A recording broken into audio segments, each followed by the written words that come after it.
এখন আমরা শিখতে চাচ্ছি এই যে ধরুন একটা ছবি আছে, এই ছবিটার মধ্যে কিছু আনওয়ান্টেড কালার চলে আসছে বা গ্রেডিয়েন্ট শেড চলে আসছে ঠিক একইভাবে নিচে, যার কারণে ছবিটা পুরোটাই অনেকটা নষ্ট হয়ে গেছে। তো এটা আমরা কিভাবে সহজে ঠিক করতে পারি সেটা আমরা জেনারেটিভ ফিলের সাহায্যে আমরা এটাকে কারেকশন করে দিতে পারি খুবই ইজিলি। তো কারেক্ট করার পর ছবিটা দেখতে কিরকম হবে সেটা আমরা দেখি। এই যে দেখুন ছবিটা এক্স্যাক্টলি এরকম হয়েছে। তো এরকমই ছবিটা হওয়া উচিত ছিল। তো কোনো কারণে ভুলবশত যদি আপনার ছবি এরকম নষ্ট হয়ে যায় সেটা আমরা কিভাবে করব? Welcome to IT Guru. IT গুরুতে স্বাগতম।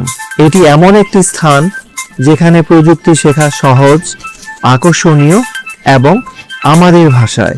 চলুন আজই শুরু হোক আমাদের শেখার যাত্রা একসাথে আইটি গুরুতে।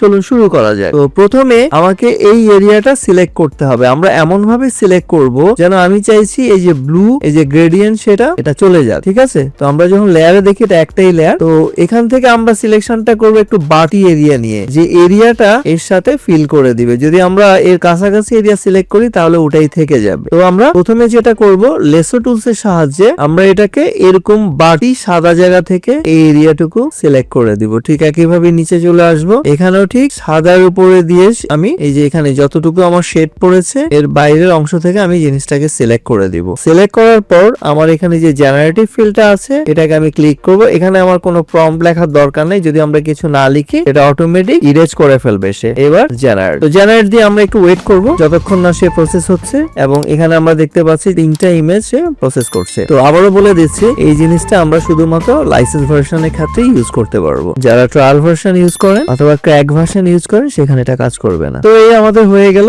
এখানে সে আমাকে 3টা ইমেজ দিয়েছে, 3 রকম ভার্সন। আপনার এখানে এই ছবির সাথে যেটা সবচেয়ে ভালো ম্যাচ করে আপনি সেটাকে নিয়ে নেবেন। এখানে দেখবেন যে কোনটা সবচেয়ে পারফেক্ট আছে। আমার কাছে মনে হচ্ছে যে এটা ভালো আসছে, এবং এই ছবিটাও এখানে যে বাড়তি অংশটা ছিল সেটাও আমরা রাখতে পারি। তো এটা আমাদের ইচ্ছা যে আমরা কোনটা রাখবো। আমি মনে করি যে প্রথমটাই বেস্ট। ঠিক একই ভাবে আমরা এই যে নিচের অংশটাকে আমার নষ্ট করে ফেলা হয়েছে এটাও আমি ঠিক করে ফেলতে পারি। এটাও আমি একটু কি করব, বাড়তি এরিয়া থেকে জিনিসটার সিলেকশনসটা করে দিব। ঠিক শেষে এসে আবার আগের জায়গায় এসে মিলিয়ে নিব। যারা এইসব সিলেকশন টুলগুলো সম্পর্কে ভালো নলেজ নেই, আমার প্রিভিয়াস ভিডিওতে সিলেকশনের উপরে 2টো ভিডিও আছে, সেগুলো আপনারা কাইন্ডলি দেখে নিতে পারেন। তো ঠিক আছে, আমরা এখন শুরু করি।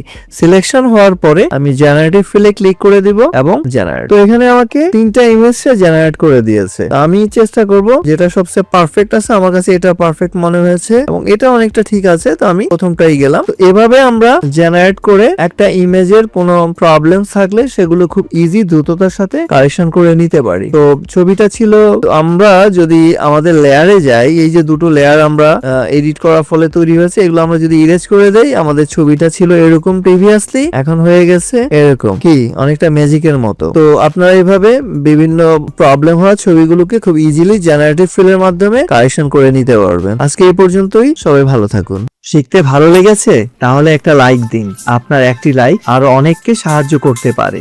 আপনার মতামত, প্রশ্ন বা নিজের টিপস থাকলে কমেন্টে জানাতে ভুলবেন না। আপনার কথা শুনতে আমার ভালো লাগে। যদি আপনি বিশ্বাস করেন যে শেখা মানেই ক্ষমতায়ন, তাহলে সাবস্ক্রাইব করুন এবং বেল আইকনটি অন করে নিন। চলুন এমন একটা ভবিষ্যৎ গড়ি যেখানে প্রযুক্তি সবার জন্য শেখার সুযোগ তৈরি করে। ভিডিওটি শেয়ার করুন এমন কারোর সাথে যে শিখতে চায়। চলুন একসাথে এগিয়ে যাই।